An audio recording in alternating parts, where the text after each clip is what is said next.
Happy Martin Luther King Day, Wolfpack Nation. I'm Abby Labar with your Monday Minute. Men's basketball has a pair of big games this week at 17th ranked Pittsburgh on Tuesday night before Duke comes to PNC Arena on Saturday afternoon. The Wolfpack will be trying to duplicate last year's exciting win over Duke. The Wolfpack women scored a great Duke win in Cameron Indoor on Thursday, winning in Durham 65-62. It was the first time State has won at Cameron since 1996.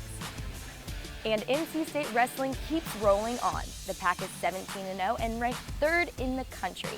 NC State and UNC Chapel Hill will face each other next Monday, January 25th at Dorton Arena at the Fairgrounds. Men's tennis is underway and won its season opener 5-2 over Elon. Women's tennis starts this coming weekend. The track teams are at Virginia Tech this weekend. Javon Antoine won the women's triple jump, and Nicole Chavis won the weight throw, and on the men's side, Jonathan Addison took first in the 60-meter dash at the Carolina Cup. The rifle team defeated number 3 Kentucky in a record-setting performance and is at West Point and the Citadel this week. Our men's swimmers were in Austin, Texas this week, and swimming and diving will be at home on Friday when Virginia comes to campus for Senior Day. Get there early for a special senior recognition, free pizza, and glow sticks. That's your Monday Minute. Go Pack!